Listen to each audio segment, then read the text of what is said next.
Why, hello there. It's I, Tom, from WDWNT.com, and I'm here doing something a little different. I'm not bringing you the news. I'm instead talking about a brand new item that is available. This is not paid promotion for this item, but if anyone was going to talk about this on YouTube, it had to be me. That new item is this. It's the Disney Figment Little Golden Book. That's right, Figment, the original character from Epcot Center that debuted in the 80s, has been on a tremendous run the last year, right? The last couple of years, I should say. That popcorn bucket that was released at Epcot, Mass Chaos, the 2 releases of that popcorn bucket. Finally back as a meet and greet character in the park, and the lines are longer than most Disney movie characters you can currently meet at Walt Disney World. And now to complete, well, hopefully there'll be something bigger down the line, maybe like a new ride would be great, Disney. Maybe we're going to get that, because the next step along the way, on the way to maybe a new ride, and what we know they're in production of a new Figment movie, or I should say the first Figment movie. On the way there, we're getting a Figment Little Golden Book, which will be available pretty much everywhere, not just at the parks. It's available online. It's available on Amazon. Jake will show you the link. It's http://wwnt.link/Figment Golden Book. If you scan that QR code, it'll take you there. The reason you want to use this QR code is it actually helps us here at WWNT. We get a small percentage of your purchase of this book. It is only $5.99. We don't get a lot, but every little bit helps us bring you all the content you know and love every single week here on the channel and on our website as well. So again, head to that link, please, to support us if you like this little golden book. So what we're going to do, this is weird. I'm going to read you the little golden book. But obviously that's not the whole purpose of this. I'm going to read through it once so you understand the contents of the book, what it's about. But what's fantastic about this book is it is perhaps the best love letter that's ever been written at Epcot Center since Epcot Center died. There are so many references to so many things, not only Journey into Imagination, but so many other attractions in Disney World history, even not just Epcot, by the way. And then also there's several references to other Disney things, both there's references to cartoons, there's references to specials with Walt Disney, there are references to movies, there's all sorts of references in here that we're going to talk about, but it's going to start with my quote-unquote dramatic reading of the Disney Figment Little Golden Book. So shall we begin? We'll now go to we have the Wile E. Coyote cam, as I call it, the top down, so that way I can read you guys the book.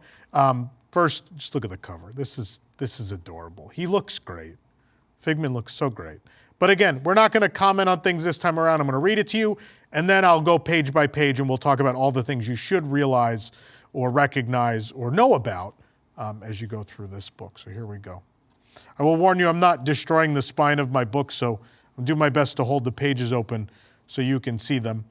Yes, Disney Figment is written by Jason Grant. Jason is a current Disney Imagineer and someone who has great respect for Epcot Center, and so it'll be no surprise that he wrote this.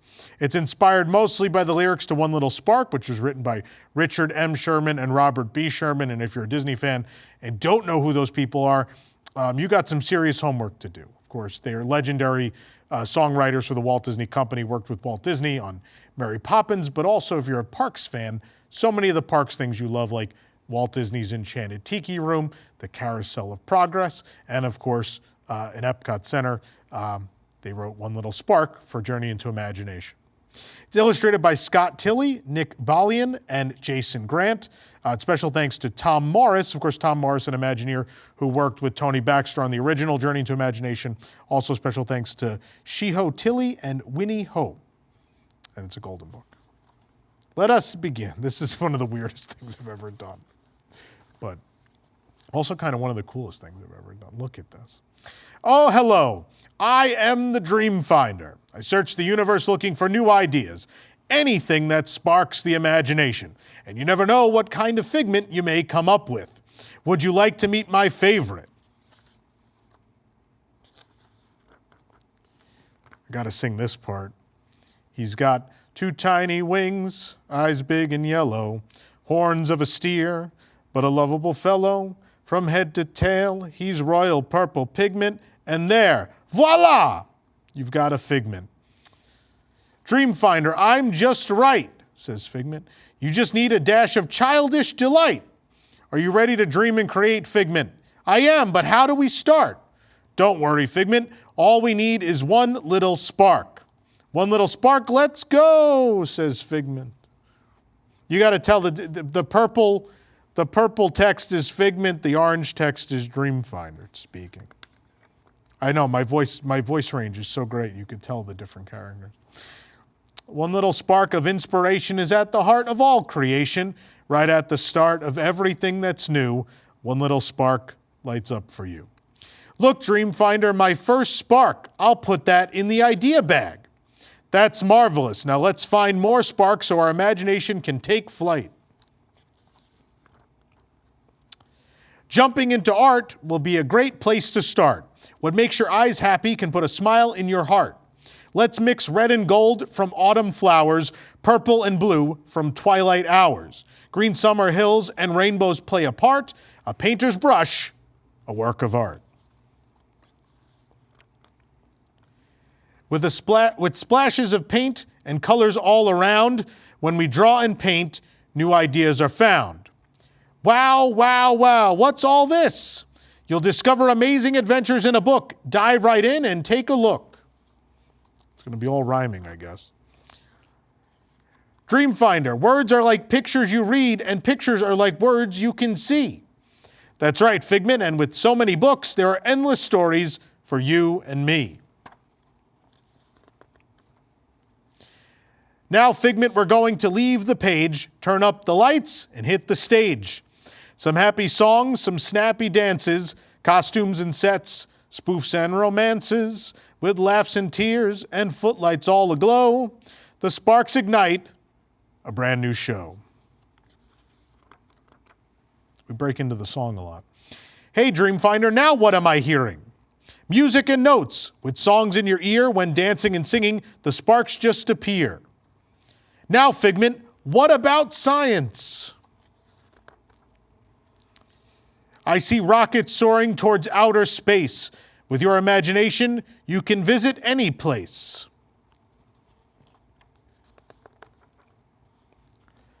Look, Dreamfinder, electron beams and crystal prisms, gyroscopes and magnetisms, holograms. Hold on, Figment, the idea bag is full. Then let's start making new things. Now wait, let's get these ideas to the Dreamport, and then we can use our imaginations. Dreamfinder, I can't wait, and I've made a special spark just for you. Figment, I love it. What a beautiful spark. I used my imagination, Dreamfinder. You certainly did, and with imagination, a dream can be a dream come true with just that spark in me and you. How cute. This is adorable. Okay, so now we got to go through this and talk about, there's a lot to break down here. So let's take a look. Let's break this down. Let's start on the cover, shall we?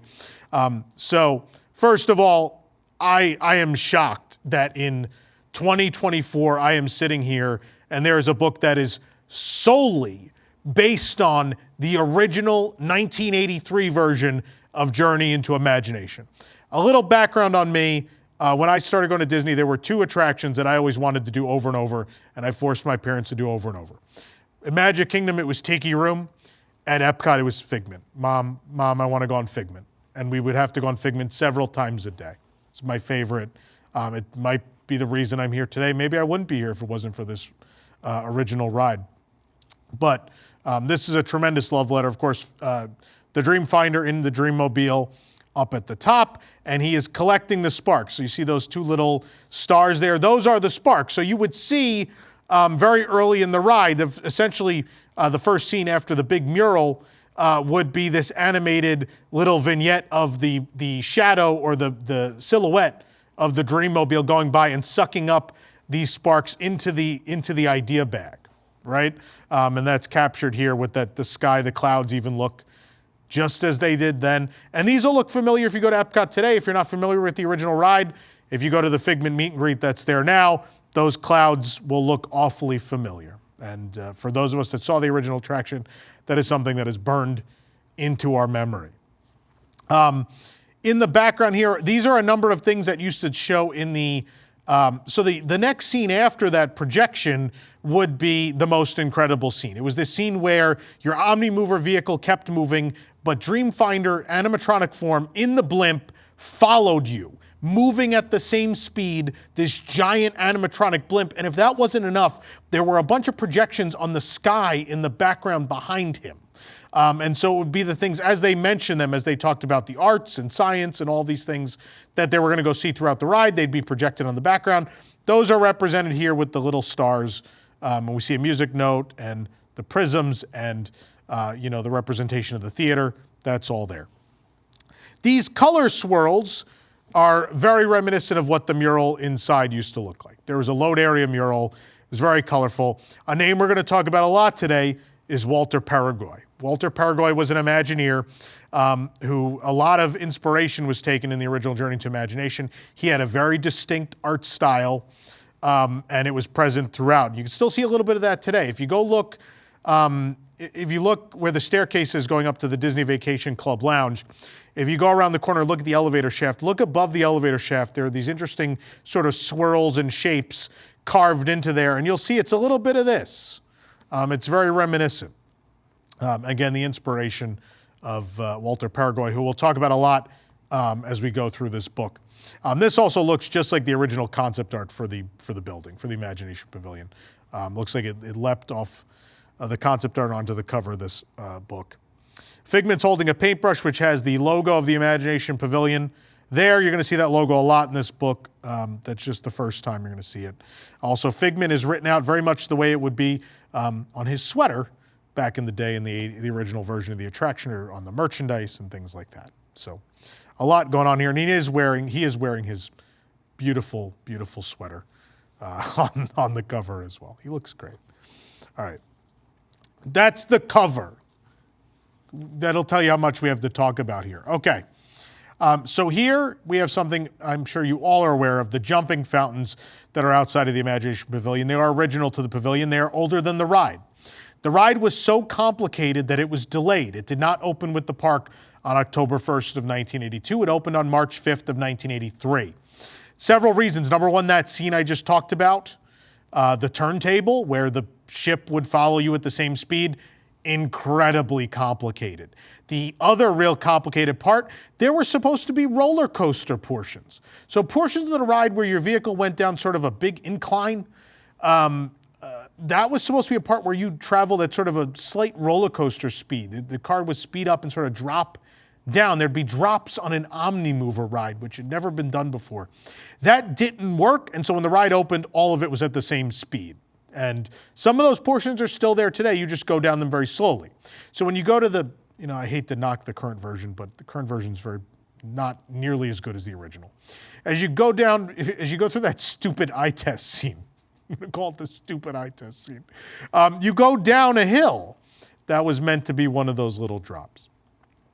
Either way, so here are the original jumping fountains. I say original because they're in the right colors. They're in the original colors they were in 1982. The whole building below the glass pyramids had these blues, these like light and dark blues and purples, and it was really beautiful.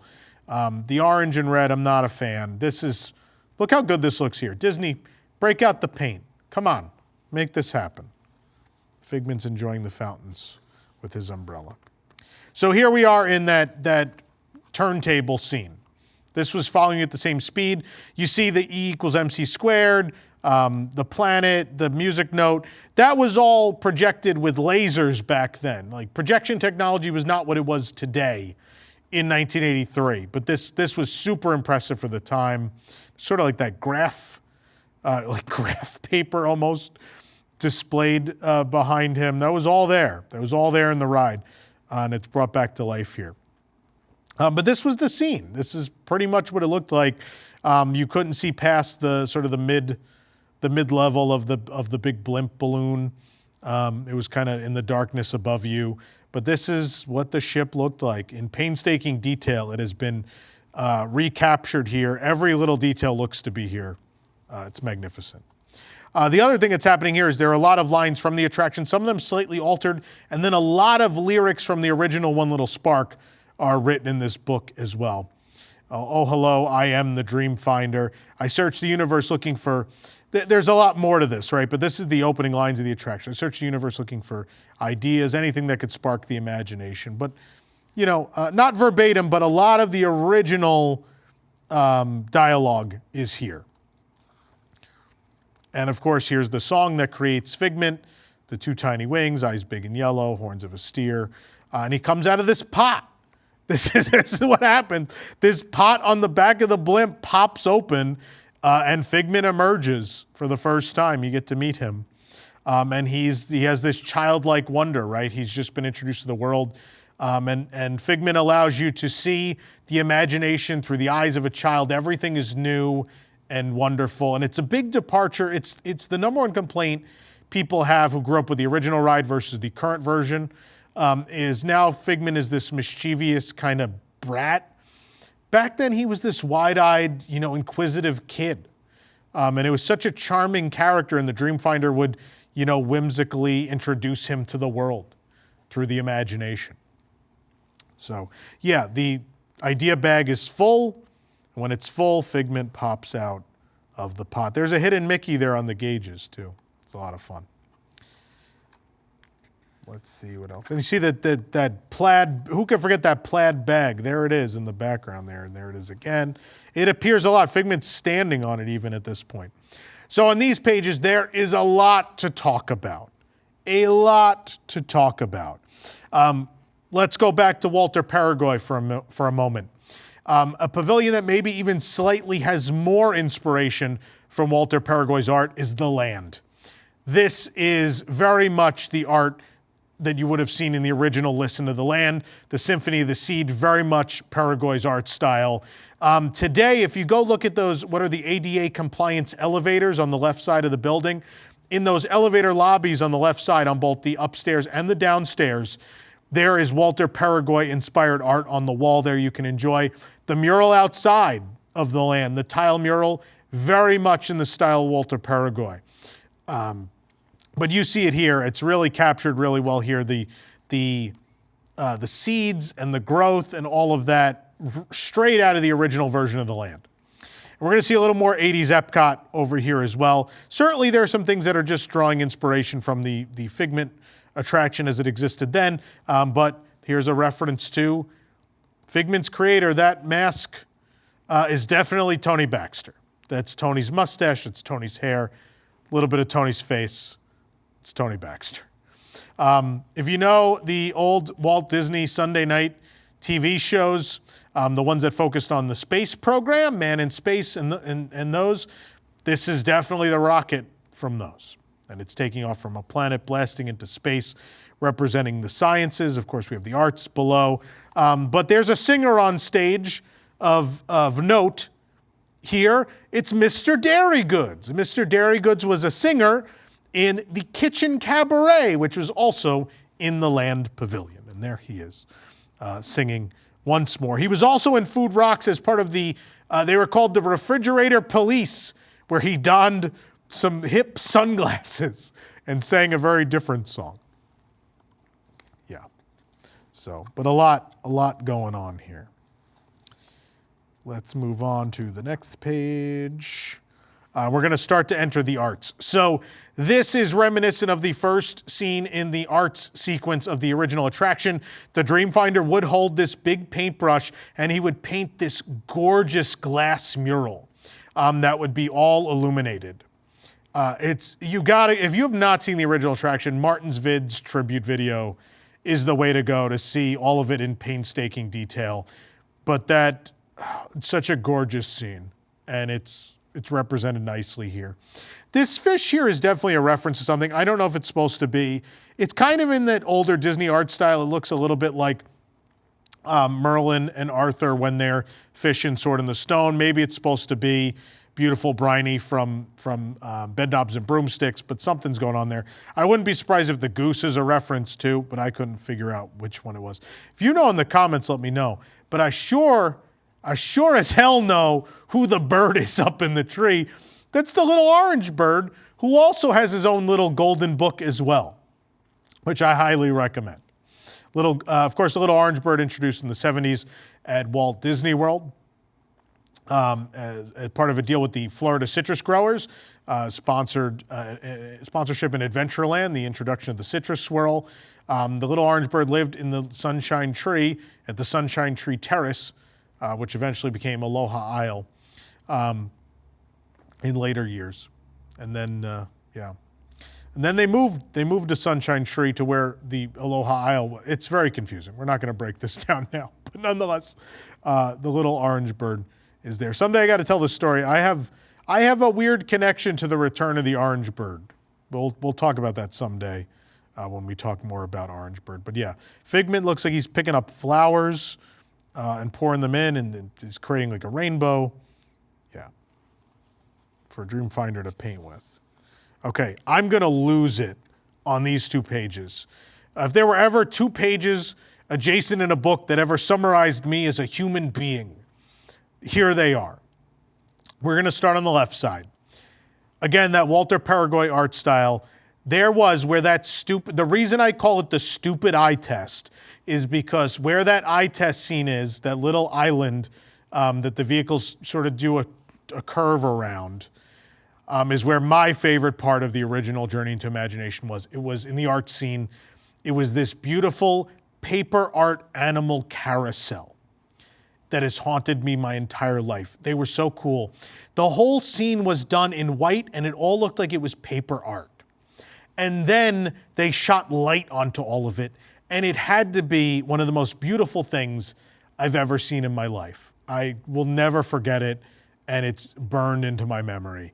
And that animal carousel is alive here on this page, and I love it so much. Also, painter Figment, who was just across from the carousel. Here he is across from it again. Probably, I think, the most famous version of Figment back then from the ride, because so much of the Figment merchandise had him with the pot of gold. In the attraction, he never has a pot of gold. He has a pot of rainbow paint, which is pouring out into the lake.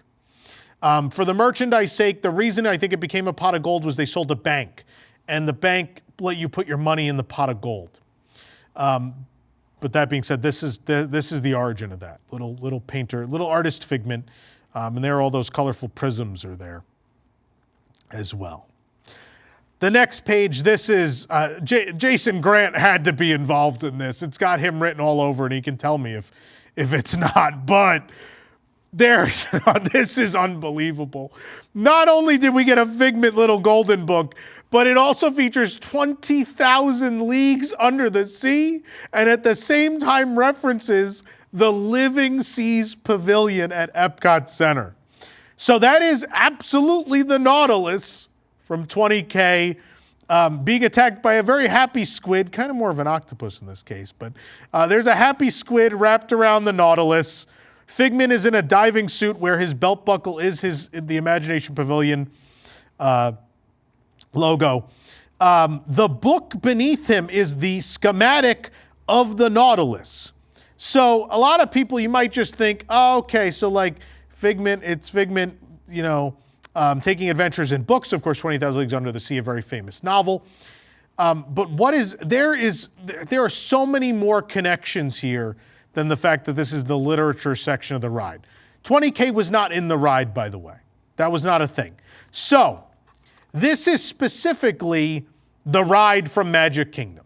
And why I tell you it's specifically the ride is there's the stupid Atlantean column, which was in the attraction poster for the submarine voyage at Disneyland, and as well, 20,000 Leagues Under the Sea at Magic Kingdom. There was an Atlantis section that was carried over from the original submarine voyage at Disneyland, which was not 20,000 Leagues Under the Sea themed, which made it into the 20,000 Leagues Submarine Voyage ride that was open at the Magic Kingdom from 1971 to 1994. So this is a reference to the ride, this column. Why are the Living Seas logos here with the Nautilus? Well, 20,000 Leagues Under the Sea was featured at Epcot Center, and it was featured starting in 1986 in the queue of the Living Seas. In that queue of the Living Seas, you would find the Nautilus, the blueprints for the Nautilus. There was a model Nautilus, I believe, as well, and it was this sort of the origins of man's man's intrigue with ocean exploration, right? And 20K plays an important role in that, both, the original novel and Disney's part in the story as well. That schematic would be displayed in that queue. But you'll find those Living Seas Pavilion logos are on either side of this little piece up top, which kind of reminds me of, there's some plaques all around Mysterious Island at Tokyo Disney Sea, informational plaques. It definitely reminds me of that, and maybe that's what Jason was going for. I assume this page I assume Jason was behind this page because it's so many park homages in one page, it's gotta be. But Figment in his diving suit, tremendous, tremendous. Another memorable part, because people were scared of this part, myself included as a child.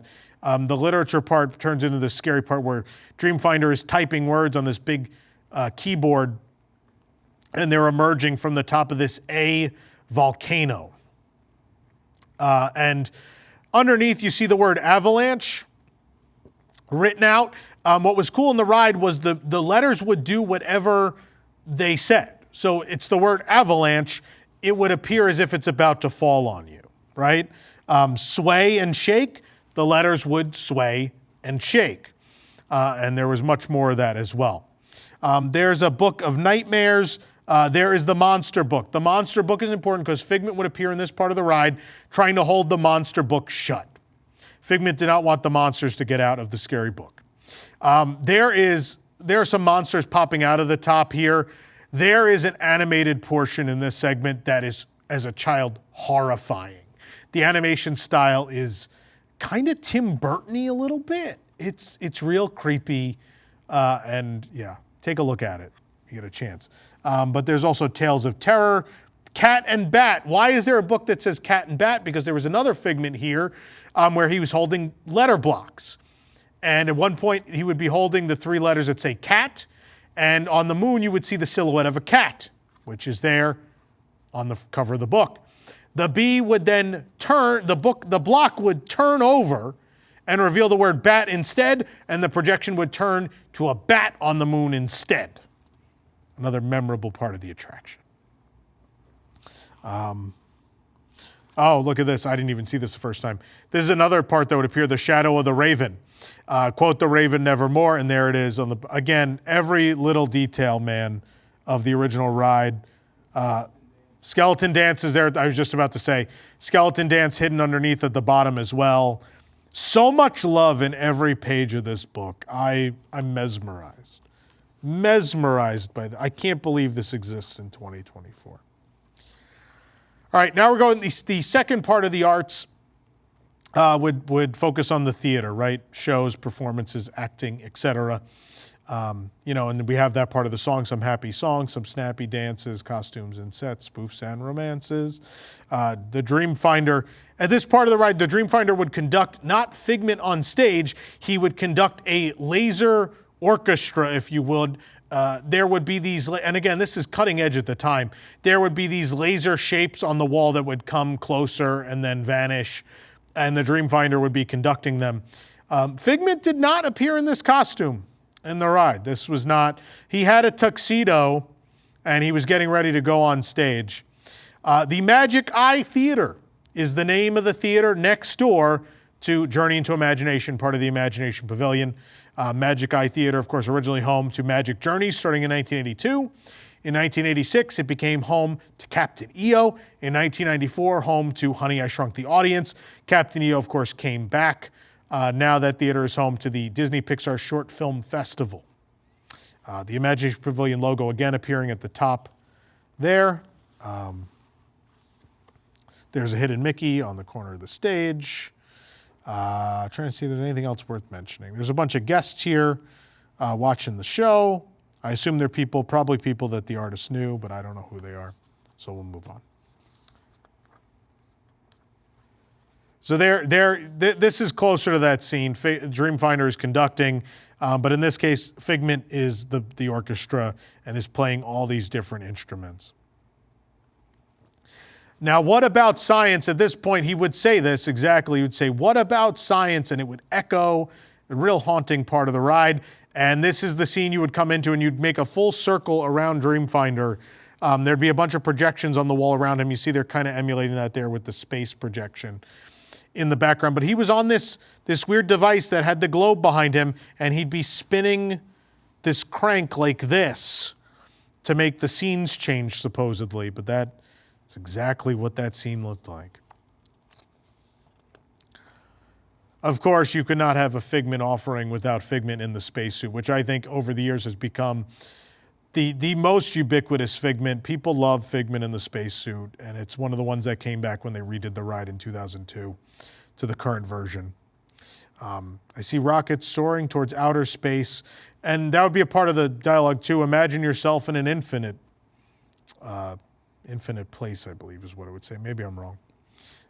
This steampunk rocket, though, was not a thing. This is super cool, but that was not a thing that appeared in the ride at any point. But there's Figment on the moon. So what's interesting here is now the idea bag is full. What would happen in the ride was that first scene, which was several minutes long of you following alongside with the Dreammobile. At the end of that, as we have all these ideas, Dreamfinder would say, well, the idea bag is full. So Figment would be like, well, now what? Well, we have to put these ideas with the others in the Dreamport, and the Dreamport is never far away when you use your imagination. So you would then leave, go to the Dreamport where all the ideas are stored, and then you would go into the arts and sciences, and then to the end where Figment is dreaming up of all the things he could be. So we're going, kind of all of what we just saw took place in the original opening sequence, right? That whole turntable scene, as it would be called. Let's start making new things. We're going to start making those new things here. So this is the arrival at the Dreamport. This device, this Imaginometer, absolutely appeared in the Dreamport scene. There were a lot of these steampunk sort of devices, bubbling things. There's another hidden Mickey there. All sorts of things where hands and gears would move up and down and point at gauges and all sorts of fun stuff like that. But yeah, this is it. So this is the idea bag, and Dreamfinder is hooking up the idea bag, and one of those steampunk hand devices is taking the ideas out and unleashing it into the Dreamport. And of course, out of the Dreamport, Figment has a spark just for the Dreamfinder, which is a drawing he made of the Dreamfinder and Figment. I assume someone who worked on this book, their child, probably drew this picture.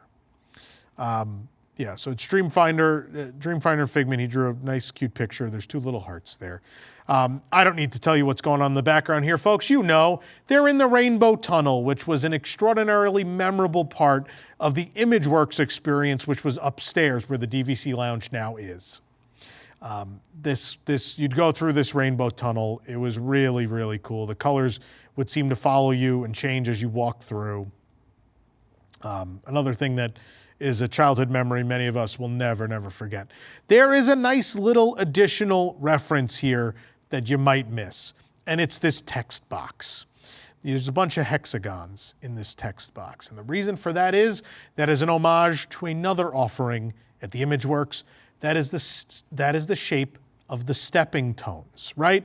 So still today, there's the new version of the stepping tones where these shapes are still present, but also the original stepping tones were in these colors, and you'd step on them and it would make music play, right? A certain instrument would play. A loving little homage, a little reference to the stepping tones right there on the final page. But also this is the famous pose of the Dreamfinder and Figment, right? Dreamfinder smiling, holding Figment, whether it was the original art of the character that the Imagineers created, or the actual meet and greet experience you had with the two of them. This is how you remember those characters. It's wonderful. Like, we've seen a lot of love for Figment in the last 2 years.